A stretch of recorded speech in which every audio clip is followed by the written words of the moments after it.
When Virginia Giuffre posted an update on Instagram, the headline screamed that she'd been involved in a serious car crash and had just 4 days to live. Only it wasn't totally true. Could we have told that from analysing her update, and what was her motivation behind it? Let's dive in. Welcome to Never a Truer Word, where we look at the words that people choose to use to see if they're telling the truth, the whole truth, and nothing but the truth. And what I do here is different from anywhere else because I strip away everything apart from the words that are said, using my process of statement investigation to give you the key to seeing deception, the truth, and the motivations of a person. Now, before I go on, if you are looking for something that calls out Virginia as a low-life liar, hit skip now. This episode is about something different because I'm going to show you how we could have detected that the update she posted wasn't true, why you should trust your gut instinct, and also look at what motivated this post from Virginia. Inside this, I'm going to look at the impression that we get from the words versus the reality. So what do you take when you read the update versus what do the words really say? That's what we're going to look at as we look at Virginia's update. So let's look at the full post first of all. We'll just read it word for word. This year has been the worst start to a new year, but I won't bore anyone with the details, but I think it important to note that when a school bus driver comes at you driving 110 kilometres as we were slowing for a turn, that no matter what your car is made of, it might as well be a tin can. I've gone into kidney renal failure. They've given me 4 days to live, transferring me to a specialist hospital in urology. I'm ready to go, just not until I see my babies one last time. But you know what they say about wishes? Shh in one hand and wish in the other, and I guarantee this is going to be shh at the end of the day. Thank you all for being the wonderful people of the world and for being a great part of my life. God bless you all, Virginia. Now let's just break that down first of all in terms of what impression did you get when you first saw that? If that's the first time you first read it, or if you saw it at the time, what impression did you get? Because the headline said Virginia Giuffre has been involved in a serious car crash and has, as a result, been given 4 days to live due to kidney renal failure. Only it's really not as simple as that. Now, the most important reaction I saw from that was people saying, this doesn't add up, this doesn't sound true, this doesn't feel true. Now, I saw some things that pointed out to the picture that went with it, and she was wearing jewellery and didn't really look like she was in a hospital hooked up to machines. But I just saw other people go, this just doesn't feel right. That's your gut instinct. That is put there to protect us. And I believe that one of the things we do is when someone's words don't really add up, we might not have the labels to put on it as to why it doesn't sound right, why it doesn't feel right to us, but it does all add up in our mind to just a warning sign. Don't believe this, there's more going on. What we're going to do now is go through those words. I'm going to show you some of the things that you may well have picked up on subconsciously. So it starts with, this year has been the worst start to a new year.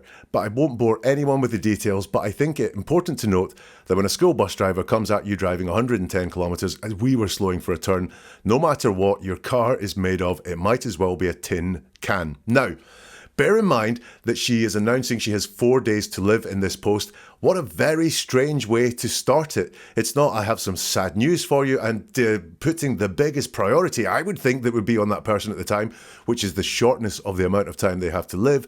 Instead, we get context setting. We get an explanation really for why things are the way they are. It's a very strange way to start the post and to have the priority much, much further down what is said. So what's going on? Well, she says this year has been the worst start to a new year. Now that's interesting because for someone who thinks that they are going to not see the year out, they're saying they've got 4 days to go. So that would mean that they are going to depart this world round about the beginning of April. Talking about the start to the year is interesting because if you talk about the start of the year, then that implies that there is a middle and an end to the year as well. Very often we'll hear people say it's been a rubbish start to the year, but I'm hoping things will pick up, or it's been a rubbish start to the year, I hope it doesn't carry on in this mode. When we talk about the start to something, implied in that is that there is a middle and an end to it as well. But she has no middle and end to the year in her words. So why talk about the start to it? Why not just this has been a rubbish year because it's been a rubbish start or a rubbish beginning of the year and I'm not going to be here much longer, so it's just been a rubbish year. So that's a very intriguing start to it. Then there are a couple of buts. Now, what comes after a but is more important than what came before it. But I won't bore anyone with the details, but I think it important to note. So we've got a couple of buts going on there, which is like, that's not that important. I've got more to say, which is I won't bore anyone with the details. I've got something else to say, which is I think it important to note. So 2 buts there. That next line there, but I won't bore anyone with the details. Very interesting. Number one, I'm thinking, is there a lack of self-esteem going on here that you think the details of your life will be boring for people? That's potentially what is happening here. And we see with the worst start to the new year, that's implying her mood is gloomy and down because in all her life, this has been the worst start to a year. Well, anyone who feels that will be a bit gloomy and down. And then there's a lack of self-esteem there with I won't bore anyone with the details. Also saying there, I'm hiding something. I'm not going to tell you all that's going on there. It's implicit in the words. I'm not saying hiding something is a bad thing or a good thing. All I'm saying is what we're being told here in her words is she is not giving us the full story. She flags it up and says, I won't bore anyone with the details. Then she says, I think it important to note. Now, first of all, there's a bit of vagueness here. I think. So maybe it's not, again, maybe this is a lack of self-esteem, not I've got something very important to say. It's just, I think I've got something important to note. So I think I've got a lack of self-esteem coming through there. There's certainly a bit of vagueness there. And in what follows, like, it is obviously very important to note that if you're involved in a serious car crash, it's a serious thing. But she just has that vagueness of, I think it important to note. And also, what follows is really important. What she's saying there is there's been a car crash at high speed and the car might as well have been made out of a tin can, i.e. I was not protected in this. Important to note sounds kind of casual. You know, I think it's important to note that this is happening there. So look, we're 3 lines into this post and I'm spotting lots strange. When a school bus driver comes at you driving 110 kilometers, I'm sure she means 110 kilometers per hour. Now notice, it's not a school bus that came at her. It's a school bus driver.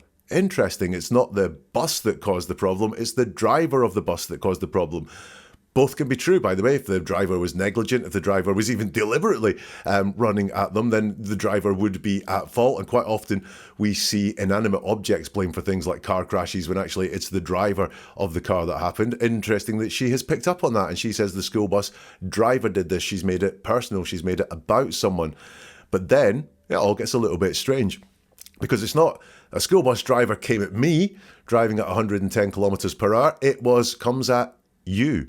So this is about you and not about Virginia. When a school bus driver comes at you driving 110 kilometers per hour, and she also uses that later on when she says, no matter what your car is made of, it might as well be a tin can. So in this, at the very least, we have some distance there of saying that you could be the one that is targeted by the school bus driver. Your car, you need to worry about what your car is made of. What we do have right in the middle of that is something that's an indication that more than one person was in this car, because it's as we were slowing for a turn. So the bus driver was coming at 2 people in this car. We were slowing for a turn. So just an indication there of a bit more context of what was happening. She doesn't say explicitly, I was with someone, someone was with me. It's we were slowing for the turn. But listen, does she say what happened? Because she doesn't say explicitly, I was involved in a car crash. Just look through it again. I think it's important to note that when a school bus driver comes at you driving 110 kilometers as we were slowing for a turn, no matter what your car is made of, it might as well be a tin can. There is nothing in her words that says she was involved in a car accident with a school bus. The bus was driving 110 kilometers and her car might as well have been a tin can because there was a lot of damage, maybe even a lot of effect to her from the magnitude of this accident. She doesn't say the accident actually happened. It's abstract. She's talking in general about something that could happen, not something that did happen. Also, she's very low on the repercussions of the accident. She doesn't say she was in an accident and got severely injured in the accident or it caused medical complications or anything like that, because she talks about what could happen to you, but in very abstract terms again. Your car might as well be a tin can. Now, when I talk about, what is the impression we get? The impression we get is she was in an accident and her car was mangled. But her words do not say that. And we should give everyone the benefit of not assuming what has happened from their words, but actually paying attention to what it is they say. What that does is it helps us uncover deception, which is probably what's happening in this case, that the accident is not as severe as she made it out to be, which is why she cannot put herself truthfully in her words there, but puts you there in this theoretical scenario. It also helps us out when we're talking to someone and we assume what they mean and we assume there's some hidden meaning behind their words. Actually, if we just listen to what they said in their words, that can be very helpful getting on there. So listen, first paragraph, very interesting beginning to it, not leading with what I would consider the priority of the message, which is 4 days to live, which would be anyone's priority to the message, and also an almost mythical car crash there that she describes, but certainly takes no ownership of it there. That's just paragraph number 1. Let's go on and look at paragraph number 2. She says, I've gone into kidney renal failure. They've given me 4 days to live, transferring me to a specialist hospital in urology. Now, all of a sudden, Virginia is at the center of things, which suggests to me this is a bit more of her real experience coming through. So I could quite believe that she has gone into kidney renal failure because she owns it with the word I've gone into kidney renal failure is what she says. So she is owning that. So I'm more tempted to believe that she has gone into kidney renal failure. They've given me 4 days to live. So again, she's owning that. They've given me 4 days to live. Although they've given me 4 days to live is very much more about a diagnosis, if you like, than a fact. So it's not that I've got 4 days to live. I've got merely 4 days to live. I've only got 4 days to live. It's they've given me 4 days to live. So this is more about the diagnosis or what she's been told. What I wonder if what's happened there is there's some sort of qualification there. They've given me 4 days to live if I don't get a kidney transplant, if I don't get dialysis, or if I don't respond well to the drugs or something like that. I do wonder if there is more to that there, which is not why she's saying explicitly, I've got 4 days to live, but they've given me 4 days to live. Transferring me, so again, she is at the center of this. Transferring me, she's using personal pronouns here, which was a world away from when she described the accident. Transferring me to a specialist hospital in urology. Now, you'll notice in all of this, these are all things happening to Virginia almost from observed. So I've gone into kidney renal failure. I've gone into, it's not my kidneys have failed or my kidneys have gone into renal failure. It's I've gone into kidney renal failure. She still does have I there. So this is personal. I do think this is possible. But then it's things that happen. They've given me 4 days to live, transferring me to a specialist hospital in urology. Now, you'll notice she doesn't say how she's gone into kidney renal failure. She doesn't say it's as a result of the accident that this has happened. She just states it as a fact without any context around it at all. And she doesn't say why they're transferring her to a specialist hospital in urology at all, what that is going to achieve, why that has happened, which again is interesting. Again, I feel like she's holding something back from us here. Also, just kind of logically to me was if you've got 4 days to live, what's the point in a specialist? A specialist would be there to give you a better diagnosis, better outlook, or something like that. And instead, we've just got this vague description of transferring me to a specialist hospital in urology.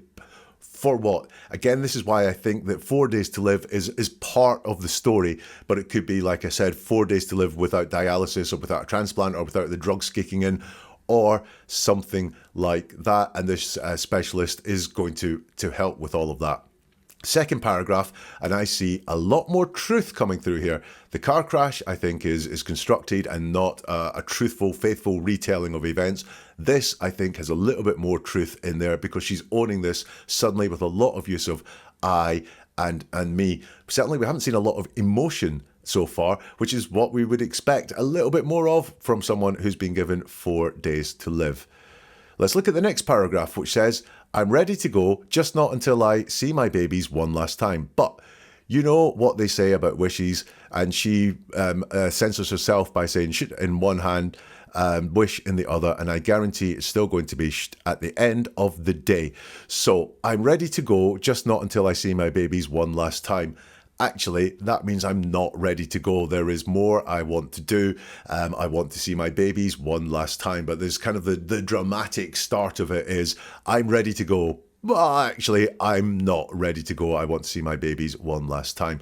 And then I said at the very beginning that we had some gloominess there at the start of it by saying it's been a rubbish start to the year, a crappy start to the year. And here we have someone very obviously looking on the pessimistic side of life. You know what they say about wishes, in one hand and wish in the other, and I guarantee it's going to be at the end of the day. So at the end of the day, it's going to be crap, is what she's saying there. So this is, again, very, very gloomy. I think there's not a lot of happiness coming through here. And if we talk about emotions, it's an emotion of extreme pessimism, extreme sadness, extreme gloominess coming through here in Virginia's post. Also, I'm ready to go. She doesn't say where. It's a euphemism, I know, for I'm ready to die. But she doesn't say that. She just says, I'm ready to go. It comes off the back, by the way, of the comment about being transferred to the specialist. It could be, I'm ready to go there. I'm ready to go and see the specialist. Maybe I've got some real hard work to do, or, you know, it's not going to be kind and nice. But she doesn't quite say where she's ready to go. Once more, just another little bit of distance in this statement. She finishes it off by saying, "Thank you all for being the wonderful people of the world and for being a great part of my life. God bless you all. Kiss, kiss, Virginia." So we have thank you all for being wonderful people of the world. That's the first thing she mentions, is this very generic thing. It's a nice sentiment. Thank you for being wonderful people of the world. But this is almost globally. This is being announced to absolutely everyone in the world. Thank you for being wonderful people in the world and for being a great part of my life, which is much smaller and much more personal to her as well. Thank you for being a great part of my life. A strange ordering that everyone is thanked before those people who have been a great part in her life there. So, yeah, very interesting. And that is all the statement that is there. So what else do I notice in that? It's passive, right? No action on her part. She is not telling us about her actions, about what she's doing at all. It's very, very passive. Things have happened to Virginia, but she's not telling us any things that she has done. Why is that? Is this low self-esteem again? Does she think by talking about herself she's going to bore us? Or is she hiding some of her own actions here? Does she not want to talk about herself and what has gone on with her? It could be that as well. Also, when I look at a statement, I always look and go, what is missing? So outside of the actions that Virginia has done and the steps that she has taken, any action on herself as well, there is the we. Remember, there was the we in the car, and she doesn't talk about the other person that was in the car with her in any way whatsoever. Were they seriously injured? Because the car might as well have been a tin can. She doesn't mention that. What do you think? I mean, that is interesting. She doesn't say, thankfully, this person is all right, or her thoughts about this person because they're not all right. She doesn't mention the other person in the car at all. So that's Virginia's statement. What have I got on that? Well, I asked at the start, number one, could we have said at the time that it wasn't true, or the impression that people got was not the reality? For sure. The lack of ownership around that car crash, the fact it was talked about in general, said to me that when we looked at that, we could have gone, yeah, this one doesn't add up for me. This is not a truthful telling of events. Also, there was a little bit missing around the medical diagnosis and so on. And the construction of it said to me, there's something more going on here. Do you see what I mean about how your gut instinct can cut in and go, this doesn't sound true? And when you actually look at all the data points, whether it is that everyone that said this doesn't ring true picked up on one or two of the data points and went, or people picked up on the magnitude of data points, the gut instinct should have been believed from those people that said, this doesn't add up. I counted at least 17 data points in 150 words in that Instagram post that would have led me to go, there is more to this than is being said. I think the big thing for me, though, is what was the motivation behind this post? To look for motivation, What are the repeated themes that come up across the post that will tend to reveal someone's motivation and their priorities inside their head? And for me, it's that thing of low mood. Whatever kicked the year off, I think, is the motivation for that post, whether that is driving the low mood or whether that she's trying to get some sort of reaction as a result of some of these crappy things that have happened to her this year. I think that was the motivation for making that post, potentially because she mentions that she wants to see her babies. This is more about the fact that there is something going on with her children there.